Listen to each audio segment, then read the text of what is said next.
Happy Thanksgiving, everyone.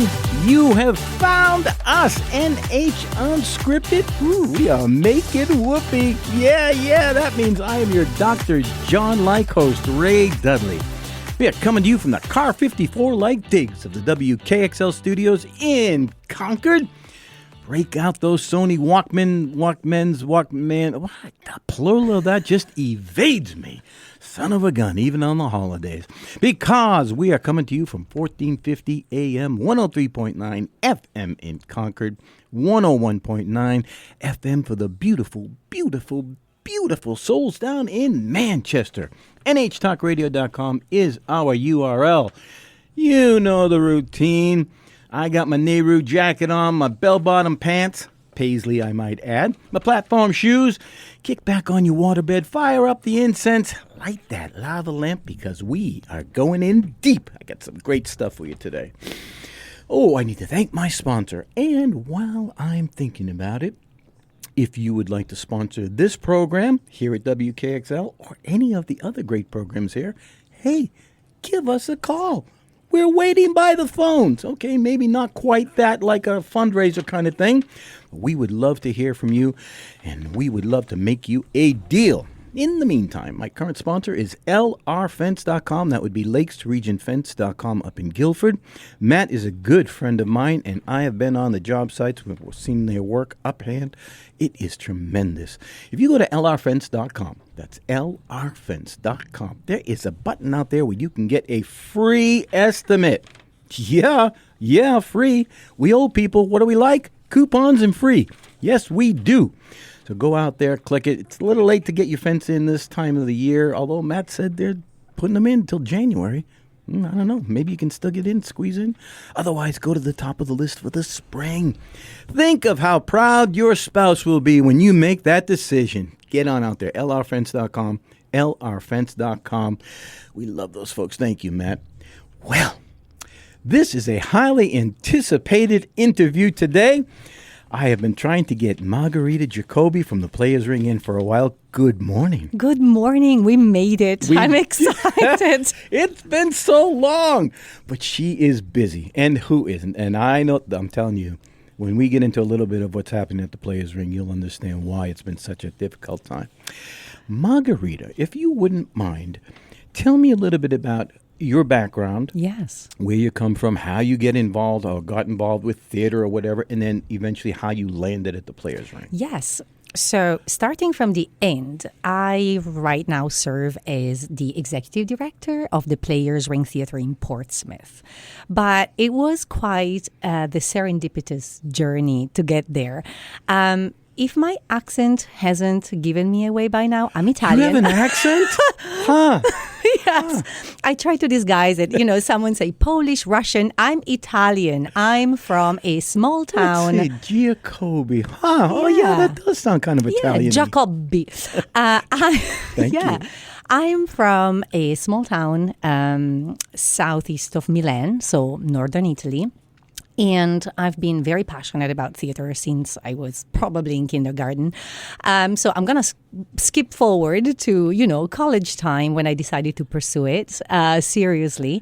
I got a bachelor's in communications and theater and then moved on to a master's in arts administration. But in between, I managed to squeeze in a kind of intensive, hardcore 3-year professional acting school that I think ended up really giving me that perspective that would become so important for my future job as a theater administrator, performing arts producer. Was that here in the States or was that? Oh, no. Okay. I did most of my studies in Milan. In northern Italy.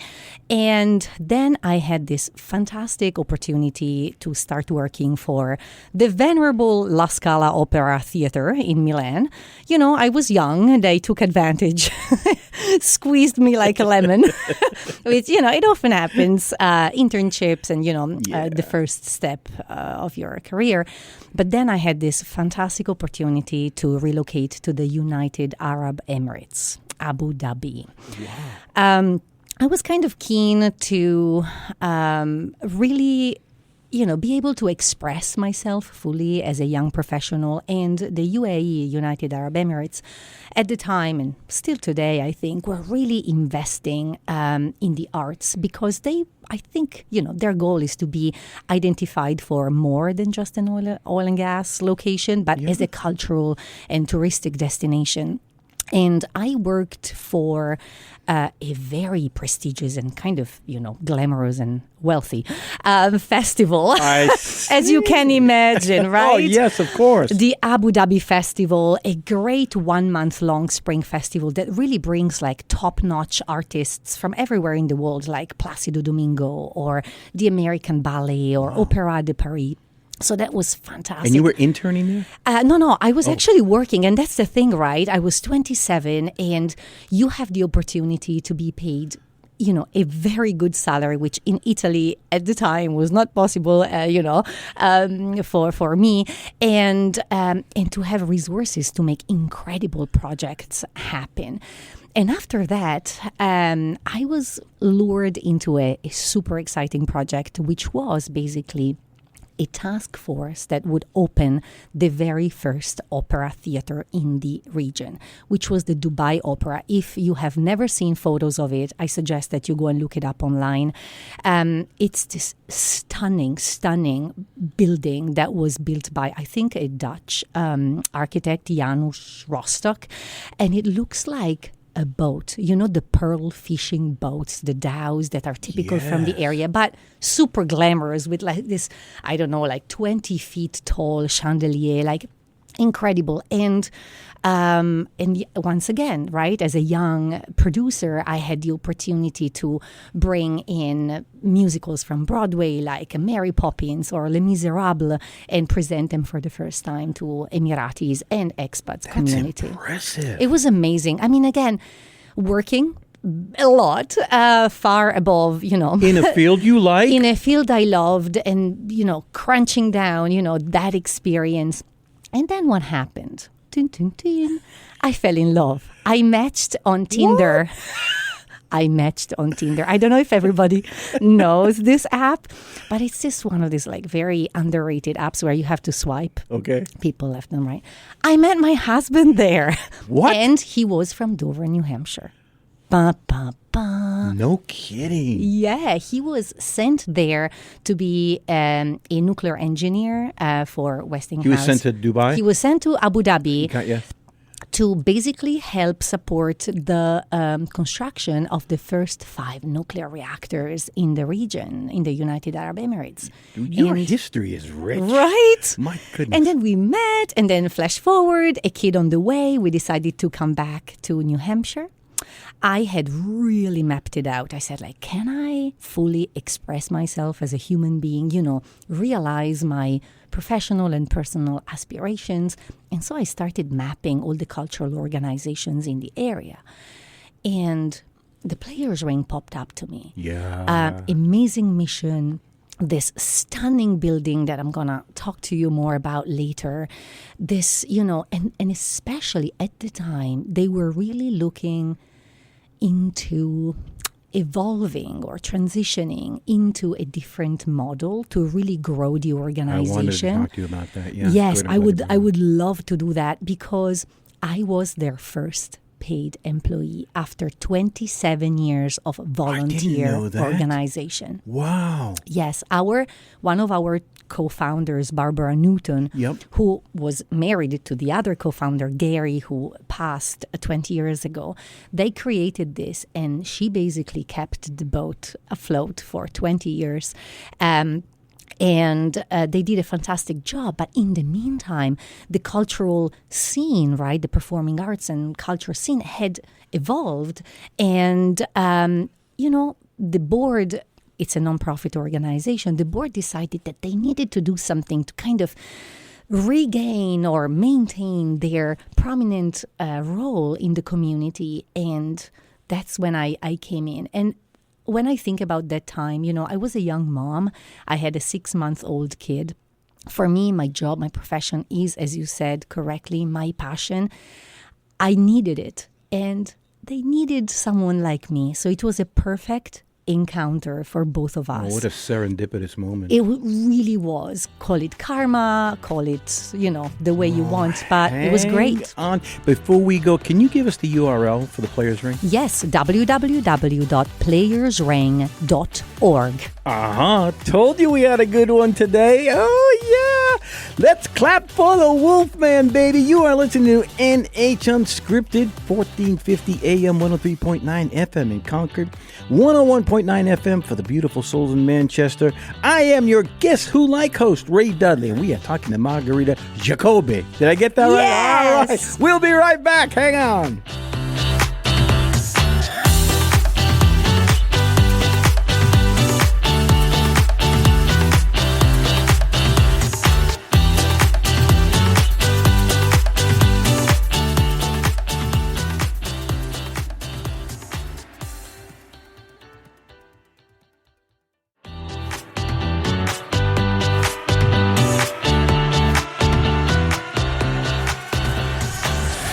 Happy Thanksgiving, everyone. I hope you're giving all your family and friends hugs, kisses, and a lot of food.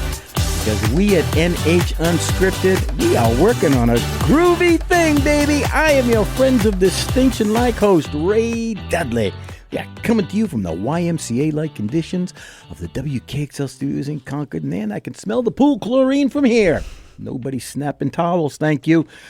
Our URL here, nhtalkradio.com. You can find a lot of stuff out there, a lot of gold. In the meantime, Margherita Giacobbi is here from the Players Ring. Margherita, you said that, when did you step into the role? This was 5 years ago. It was, okay. Yes. It was September of 2019. So I know a lot of people, I don't know how many of my listeners, but who are familiar with the Hatbox. Yes. Which was in Concord, and has kind of closed at least their physical building. But they took their formula from the original Players Ring that is setup. Right. So, but you've moved on from that. So let's talk a little bit before we get into the shows, and I do want to get into the shows that are coming up.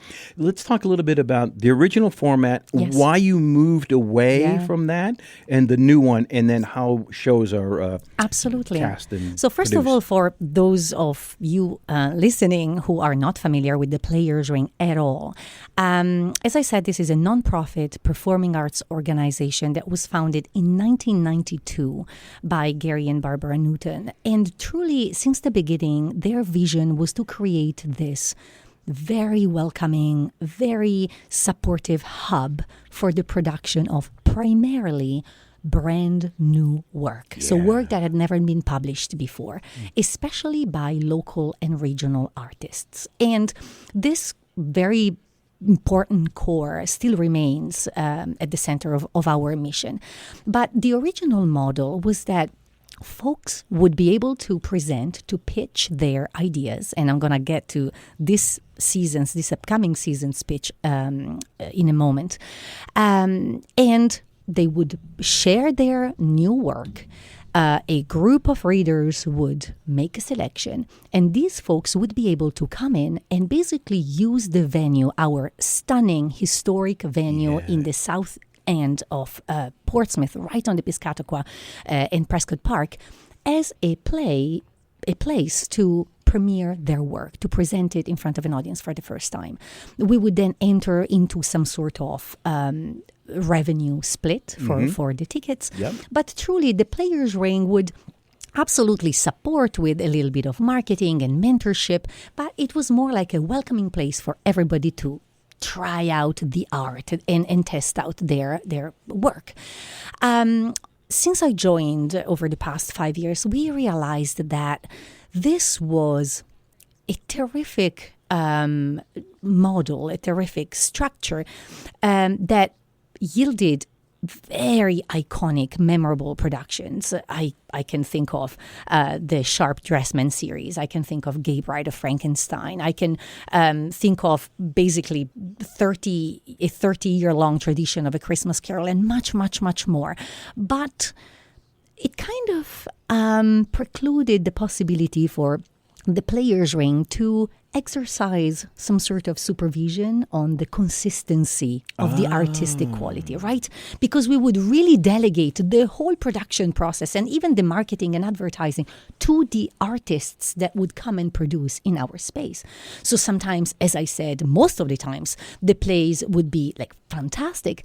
Sometimes, Yes. they would be very experimental and not necessarily ready for an audience. And what would happen is that maybe a new member of the audience that didn't know the service that we provided, right, to the artists might come up and not see something completely great. I can and see might how that never could come happen. back. That would happen easily, I could imagine. Exactly. And still, again, we were honoring our mission of supporting artists, but ticket sales were not always at the point where they needed to be in order to guarantee the sustainability and success of the organization. So we decided, kind of gradually over the past 5 years, but we have completed the evolution by now, to actually shift the model and become the producers of our own shows. What does that mean?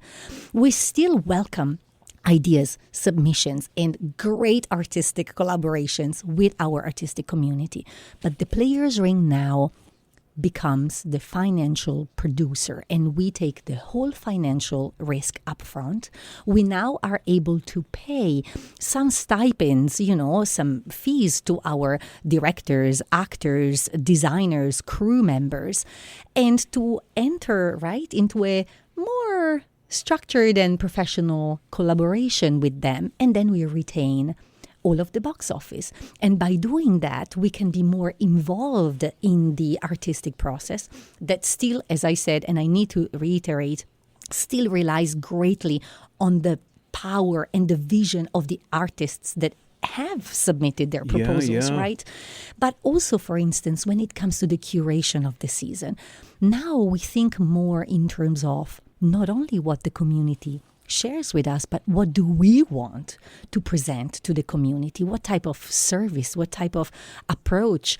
This year, for instance, we were reflecting with our artistic committee, we really would like to, for the upcoming 2025-2026 season, to identify a variety, a plurality of stories, perspectives, something that ignites joy, but also nurtures empathy, right, and openness to the, as I said, variety and plurality of groups and people that exist all around us. And truly, our space is so uniquely intimate. For those of you who have never been there, I strongly encourage you to just walk in, not even to buy a ticket, but just walk in and peep in. It's a 75-seat black box venue in the round. Yeah. So you are all around the action. Our patrons say, oh, we love the intimacy. We love the fact that if we stretch our legs, our actors are going to trip. No kid, that's yeah. And I'm like, don't do that. But that really depicts the experience. Yes. So no matter if it's the play is completely unknown and brand new, or if it's a, popular top seller Neil Simon piece, you will have a completely different experience by being in that space because you're so close, up close and personal. Yeah. And to be honest, the results have been great. We have more than doubled our ticket sales over the past 3 years. That's huge. It's huge. We also invest much more than before in marketing. But it was important because we want people to know who we are, our brand. There's so many people still in Portsmouth that walk by and they say, what is this stunning place? So we need people from the region. We need people from Concord to come. And it's a little bit of a drive, but we are in this stunning location. We have a partnership. You're stealing all my thunder. I was going to say that. So you take a walk, you have a meal at our partner, the restaurant across the street. You maybe take a trip on the boat, on the Piscato, and then you come and see a show, and your day is just fantastic. One of the things I like about the Players Ring, and I've performed there, and I want to touch on that in just a second. Would Not love my that. performance, but, is the location. Because if you go to Portsmouth, everybody knows it's all about the arts and stuff when you get there, but you're on the kind of the outskirts of That's all the right. hubbub. and it's this little cobblestone kind of old New Englandy area. The building is gorgeous.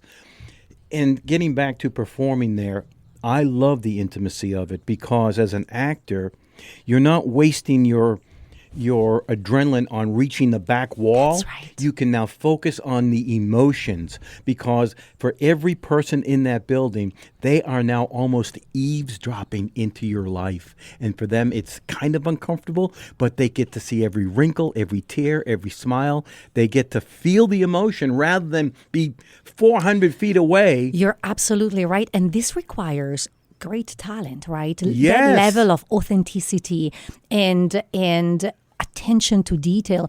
And sometimes our productions are can be quite minimalistic, but recently, more and more often, we've actually been pushing our designers to transform the space. I said before, we define ourselves as a black box. What does that mean?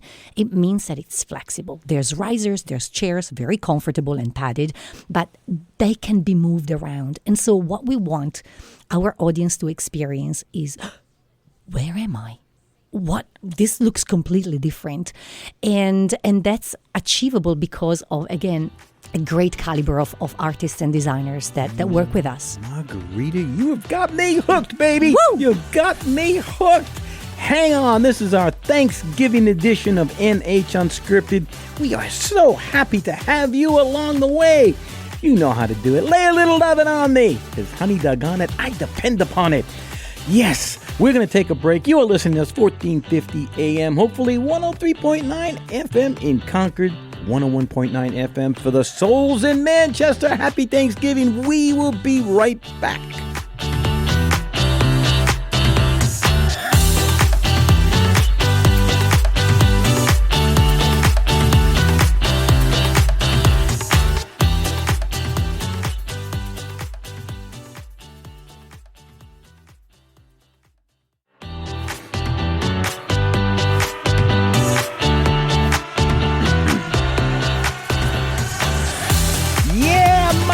Baby does the hanky-panky. That makes me your Tommy James and the Shondells by Coast, Ray Dudley. We are coming to you from deep within the bunkers of the WKXL studios, buried far down Concord, New Hampshire. NHTalkRadio.com is our URL. Margherita Giacobbi from the Players Ring is with me talking about what's going on in the future, but also this week. And Margherita. Yes. So I don't know how far into your holiday planning you are, but I really hope you guys are going to decide to spend a pinch of your precious time with your friends, family, colleagues at the Players Ring. We promise it's going to be a memorable experience from beginning to end. Well, tonight and through Sunday, we have 90 minutes of pure levity. This is called A Tuna Christmas. It's a published piece, and it's the sequel of Greater Tuna. So listen to this. This is basically a satirical look into the life and dynamics of the third smallest town in Texas. It's called Tuna. And there's a bunch of bonkers characters that are trying to deal with strange Christmas issues. There's a phantom that's destroying the displays. There's a local community theater that's trying to put on a problematic production of A Christmas Carol.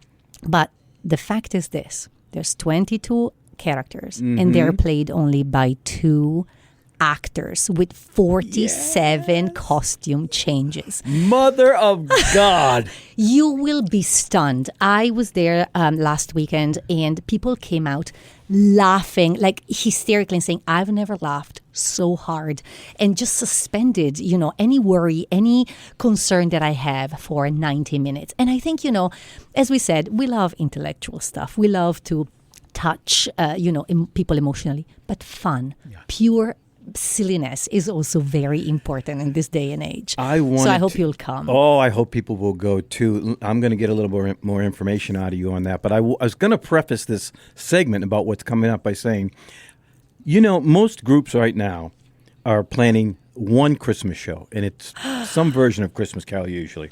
I go out to the Players Ring website. They have 4 4 holiday season Christmas shows coming up. 5 if you count Andrew Pernard's magic show, That's Discovering right. Magic. And I do want to talk about it because Yeah. Andrew is from Concord. Yeah. And as you said, from Hatbox. That's still very active despite the lack of a Physical. Yeah. location. Yeah. And you're absolutely right. We have 4. four. Count them. A total of 38 performances and over 60 actors involved. Man. It's madness. I'm like, oh my gosh, I need to get to January 1st, 2025. That's why we had a hard time getting it in here. Exactly. But so Tuna Christmas, absolutely. And actually, on Sunday, so 2 days from now, after the matinee performance of A Tuna Christmas, we'll have this incredible Stranger Than Fiction improv show. It's called What the Dickens, and basically it is improv. a I see. spin on A Christmas Carol, but you get to know, the audience gets to know what happens to Scrooge, right? By giving prompts to the actors. No And kidding. these guys, Stranger Than Fiction, have been with us for 20 years. They fill the house every night, and the tickets are so affordable, like $15 tickets. It's suitable for the whole 15? family. 15? And you're just going to experience something like, you've never experienced before. Sometimes, they call for audience participation. So it's really fun. Then the very real Christmas Carol. So I want to say something. It is true. Someone out there must have seen a version of A Christmas Carol at some point in their lives. But for the past 30 years, we've been doing a different adaptation, a different vision, a different cast, a different design for A Christmas Carol. So every time you come, season after season, you see a completely different spin of the story that will change it every year? So, A Christmas Carol is a novella. It's a short story. It's not a theater piece, right? So we find playwrights, authors that have created their own version of A Christmas Carol into a theatrical fashion. And, each of them will highlight, while remaining true to the original story, they will highlight something that has resonated with them. For instance, this upcoming version that will open on December 6th is by this incredibly multifaceted theater maker and photographer and writer, Ben Bagley. And he's really leaning into the comedic aspect of the novella that was written as such by Charles Dickens, but still there's a lot of course, ghostly moments that are really pushed to the max, and there's those beautiful, uplifting, moments as well. But from a visual perspective, it's going to be quite minimalistic, with the exception of few really powerful visual moments. So again, if you think you know the story, you will come in, you will be completely touched and surprised, and you will leave saying, I've never noticed that was happening in that story, or I don't remember that moment as such. So despite the fact that it's a super notorious piece, it's original. Everything that we do at the Players Ring has an original spin. Do you think it. For something like that, where it's that special, it really helps to have the smaller house?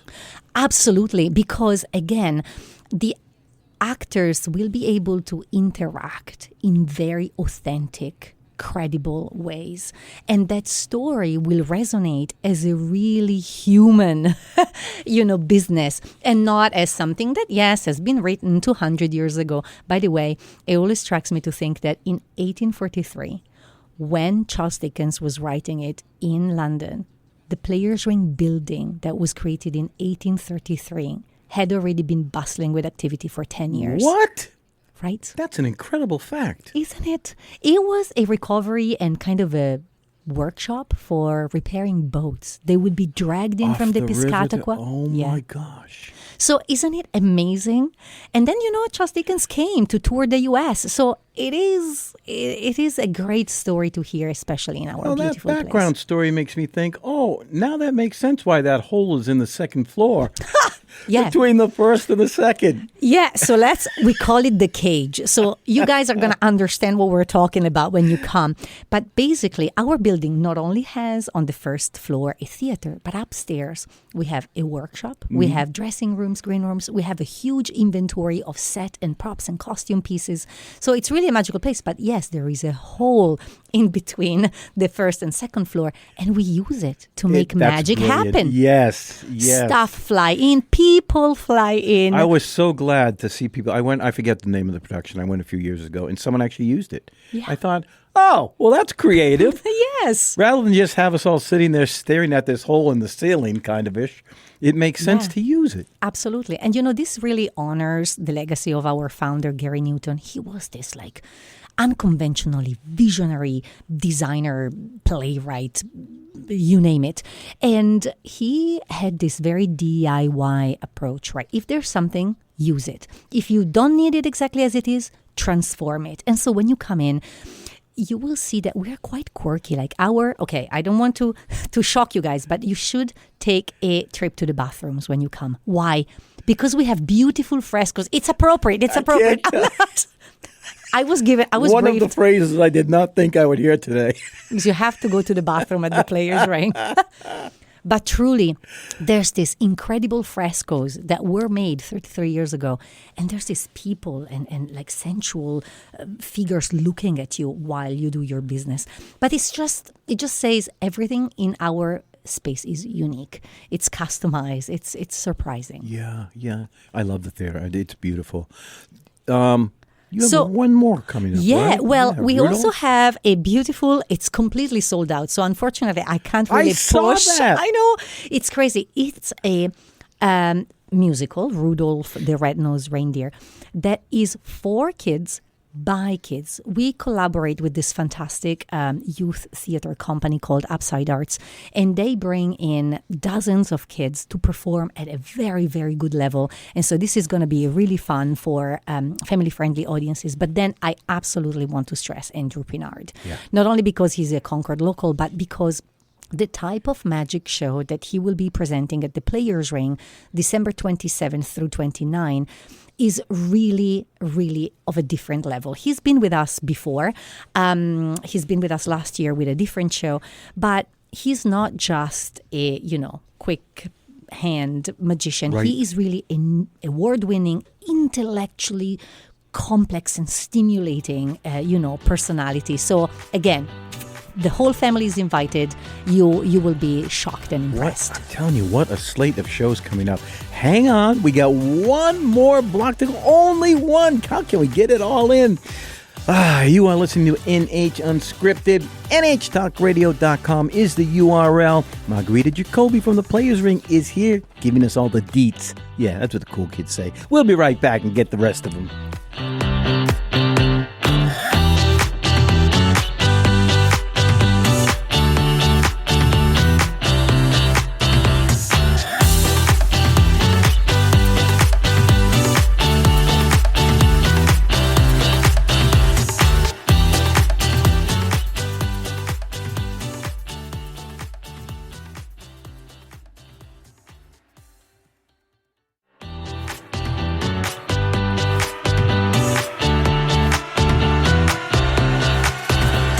Welcome back to NH Unscripted. Happy Thanksgiving. Once in a while we ask the question around here, hey, did you happen to see the most beautiful girl in the world? And if you did, is she crying? That makes me your Charlie Rich-like host, Ray Dudley. We are coming to you from the dating game-like digs of the WKXL studios in Concord, 1450 AM, 103.9 FM, and 101.9 FM for the beautiful souls in Manchester. If you were to go out to our URL, and we got one because we happen to be cool, NHTalkRadio.com is ours. You can go out there, and there is a button. You can click on it and listen to things live that are happening here, or you can go and find archives of this, what should be an award-winning show, but all of the other stuff that goes on here as well. I'm not even going to begin to list them because we have business. Margherita Giacobbi and I have business to attend to. Margherita, do you have anybody that you want to say hi to or mention? I want to say hi, first of all, to our board of directors that serve as volunteers, some of them for a long time. We also have, new board members that have just joined as part of this, growth and evolution. Our staff has also grown. I was the first paid employee, as I said. Now we have, in addition to myself, other 4 staff members. We have Jill Maloney, we have Michaela Pride, Billy Butler, and Matthew Parent. I know Billy Butler. Yeah, they're amazing. Amazing theater maker and magician, really. They're our TD right now. So it's just amazing to be able to count on the support of a team that from, liaising with the producers and liaising with the audience and our CFO, Matthew Parent, we just, work so hard to make sure that this theater keeps growing as it deserves to be. But I need to say, we need something for this theater to keep going. What would that be? We need ideas. We need plays. We need submissions. And actually, as of few minutes ago, we are live with our submission page for the 2025-2026 season. So if you go to playersring.org/produce, you will find a bunch of information on how to submit your proposal. It can be a published play that you think would work really well. Yeah, playersring/produce. And it can be a published play that you think would work really, really well in our intimate space. It could be your own work. So if there's playwrights out there that think that they have an exciting new work, please submit it. If we feel that maybe it's not exactly ready for prime time, we also have a new play development program where we will match emerging authors with a mentor. I think Leslie Pasternak was here a few weeks ago. So Leslie Pasternak was this year's mentor. We really match a playwright with an expert theater maker, and we help you develop your play. We read it in front of an audience. We get feedback so you can write and rewrite. And this is really important because, again, going back to that core mission of supporting new work. Yes. Leslie was in here teaching us about the similarities between dogs and clowns. Wow. Yeah. Can't get that out of my mind. Well, Leslie is actually going to play a dog in an upcoming production. So she knows what she's talking about. That was a great show. This is actually a show that's going to happen in January, the end of January of 2025. It's called As Small as Stars. It's a spin on Peter Pan, seen from the perspective of the parents whose children are missing. Can you imagine? It's a writer from Georgia. He found us online, looked us up and said, I want to submit. And we said, go ahead. And then a local director, Christopher Savage, who is really an amazing artist, right? Mm-hmm. He fell in love with the play and said, I'm going to direct it. And we did it 3 years ago. And now, once again, we are presenting a new play by Will Murdoch. And this is how opportunities, happen. Just reach out. Our doors is always open. Let's have a conversation. How many submissions do you think you get in a year? We receive between 60 and 70 submissions. You do? We do. And how many end up actually being? Right. Yes. We only have 8 to 10 slots. What? Yes. But also, as I mentioned, the submission and the pitch, because after you submit, we invite you to come to an in-person event where you have 2 minutes to pitch your idea in front of a community of artists. It's exciting because people network. You notice other artists that I want to collaborate with. But then, in addition, is that open to the public? I'm sorry, I didn't mean to cut you off. It is absolutely open to the public. But because we receive so many submissions and at least one person needs to be there to pitch, we kind of sell out because we have it's free. But I mean, it's kind of a full house because it's 75 people, right? Our capacity. But it's really thrilling. You get the opportunity to see what artists have been cooking and thinking in their hearts and minds, So after that, the artistic committee and a bunch of readers really assess the play. And as I told you, sometimes the Players Ring commission works, or we pick titles that we really think need to be presented to be relevant in the season. So it's really hard to say how many of the total submissions will actually make the cut, but it's still amazing because you never know. You never know. When you ask for submissions, do you tell them if you're trying to be thematic for the year or if you're just trying to be, more eclectic and varied? Great point. We oftentimes debate if the concept of a theme, a fil rouge, is important to us. We feel that primarily a variety of voices, stories, genre, casting flexibility, representation, right, of different marginalized groups. Everything is important. I think the word you used, eclectic, is really important, but not just for the sake of being different, for the sake of talking to different people that will resonate with different stories. Yeah, I think a lot of your last season, I shouldn't say a lot. I noticed there was a lot of dark, like Fall of the House of Usher. Yes. And didn't you do Frankenstein this year too? We did it last okay. year, Gay Bride of Frankenstein. But you're right, and actually, this is interesting. The point that you're raising. When you welcome submissions from people, the submissions that you receive will reflect the moods and the thought process and the emotions of those people. And I think during and after COVID, our artists have been struggling a little bit, Yeah. And that's why maybe this thriller, dark approach is what they go for. But that's where we have to, pitch in as producers and balance it out. Because as I said at the beginning, levity, fun, joy is also, and the pure entertainment is also very important as long as it's done in a top-notch way.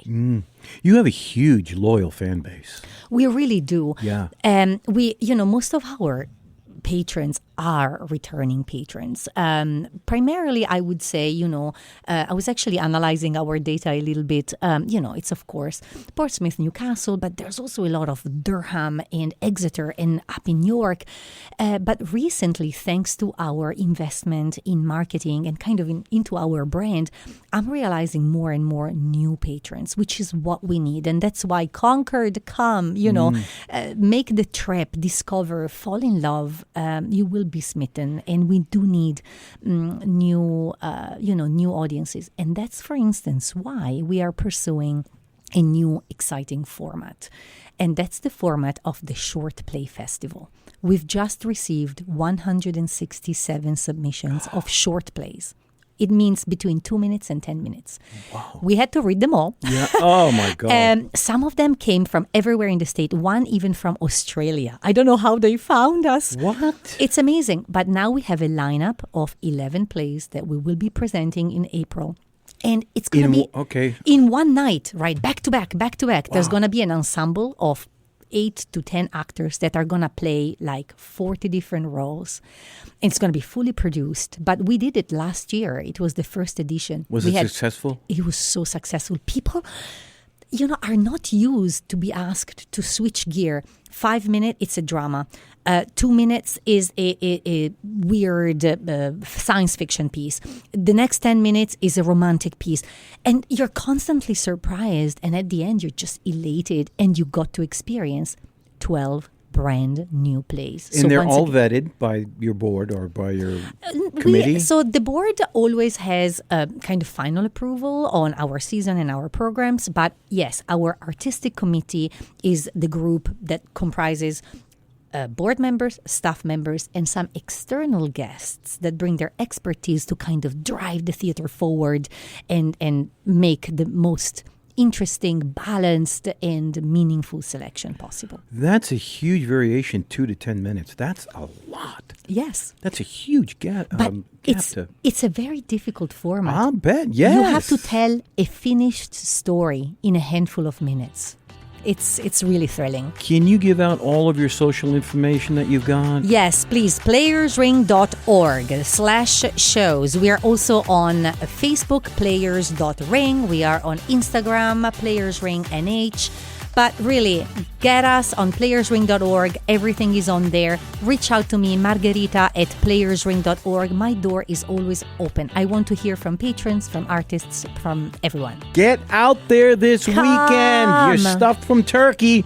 You have been listening to NH Unscripted. My pleasure to have Margherita Giacobbi in here from the Players Ring. Thank you. All right, that's it for us today. It's a wrap. Thank you, Andrew. Have a great Thanksgiving, my man. We'll see you next time. Woo.